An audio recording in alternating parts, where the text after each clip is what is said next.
Good morning students. Students, धन्यवाद। Thank you.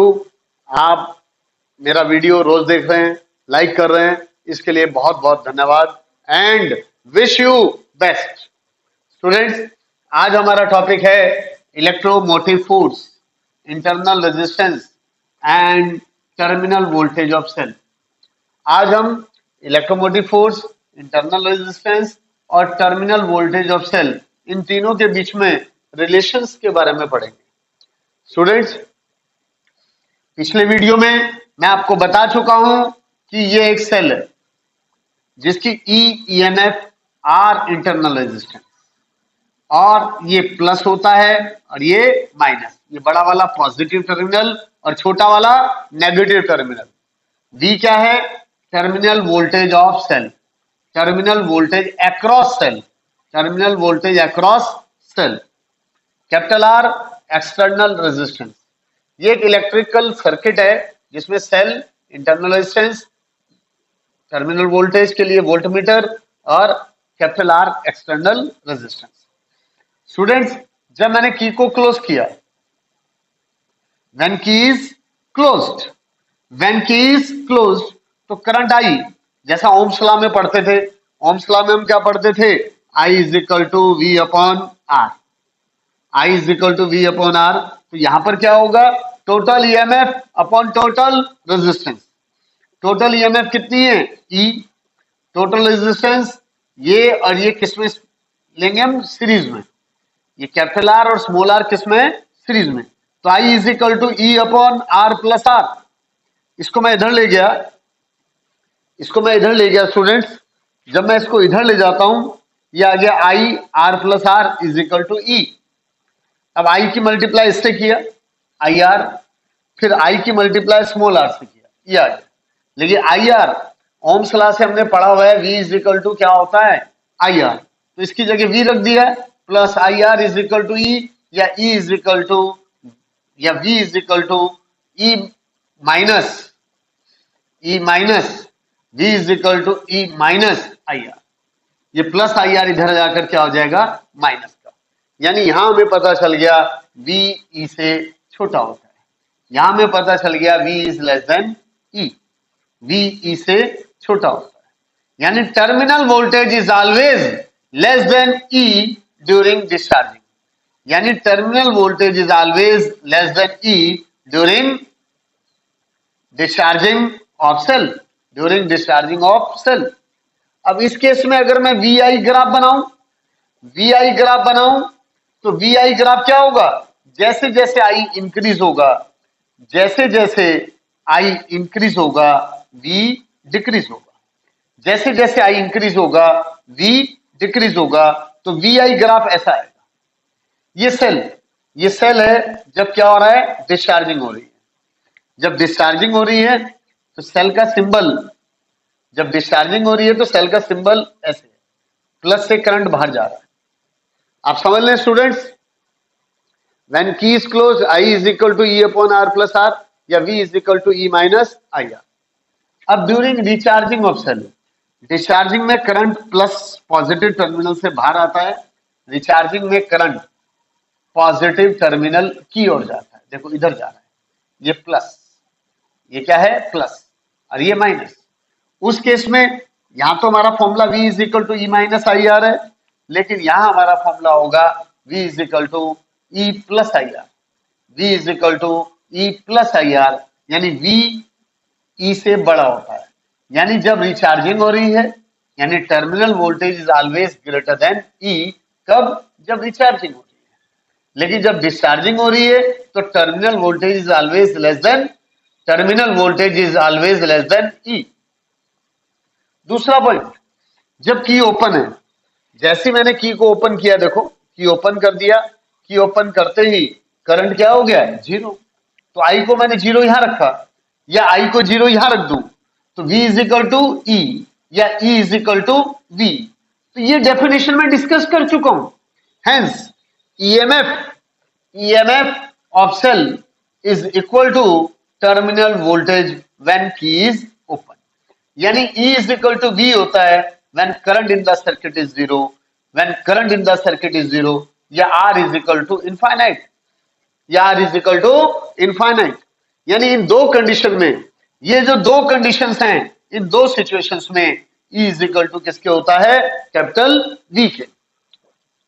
Students, मैं आपको बता दूं कि अगर मैं वी, इस केस में वी और कैपिटल आर, वी और कैपिटल आर के बीच में ग्राफ बनाऊं तो ग्राफ की शेप ऐसे आएगी और फिर क्या होगी? पैरेलल हो जाएगी। पैरेलल कब होगी? पैरेलल कब होगी? ठीक है, ये ग्राफ किस किस के बीच में है? External resistance, external resistance. Clear है? और जब R is equal to infinite, मैंने बताया था जब R is equal to infinite, जब R इज इक्वल टू क्या हो गया? इनफाइनाइट, तब E इज इक्वल टू किसके हो जाएगा? V के। जब R is equal to infinite तो E इज इक्वल टू किसके हो जाएगा? V के। मेरी बात समझ गए स्टूडेंट्स? V और R ग्राफ सेल के केस में, ये किस केस में है? सेल के केस में। मेरी बात समझ गए? हमने दो ग्राफ पढ़े हैं, एक ओम्स लॉ से हमने पढ़ा था कंडक्टर के लिए V I graph. Ohm's law से कंडक्टर के लिए वी आई ग्राफ अलग है, कंडक्टर के लिए ओम्स लॉ से वी आर ग्राफ भी अलग है। कैसा होता है ओम्स लॉ से? ओम्स लॉ, ओम्स लॉ से कंडक्टर के लिए वी आई ग्राफ इस तरह से होता है। किसके लिए? कंडक्टर के लिए। ये किसके लिए होता है? कंडक्टर के लिए। लेकिन ये किसके लिए है? सेल के लिए। ये ग्राफ वी और आर ग्राफ किसके बीच में है? सेल के लिए। स्टूडेंट्स, आइए एक कंसेप्ट और लेते हैं हम। ये ग्राफ बहुत इंपॉर्टेंट है, बहुत काम आएंगे। ये लीजिए, मेरे पास टू डिटरमाइन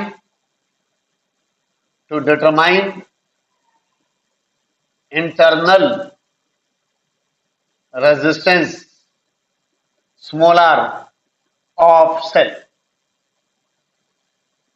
मैंने अभी आपको बताया ओम्स लॉ से V is equal to I are.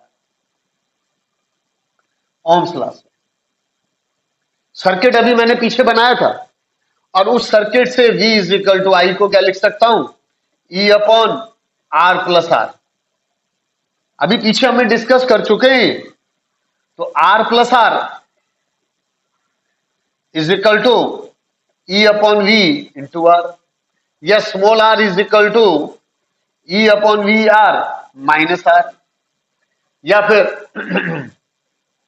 Small r is equal to E upon V minus 1 upon R. ये हमारा फॉर्मूला हो गया किसका? Internal resistance in terms of E, V and R।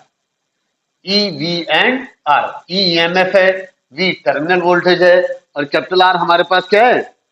What is capital R? Capital R हमारे पास है external resistance. Students, एक छोटा सा क्वेश्चन ले रहा हूं मैं आपके लिए, इंपॉर्टेंट भी है। देखो, मेरे पास एक सर्किट है, ये लीजिए, ये लीजिए, ठीक है? ये क्वेश्चन है, ये E, ये स्मॉल r और ये कैपिटल R। क्वेश्चन गिवन है कि when key is open,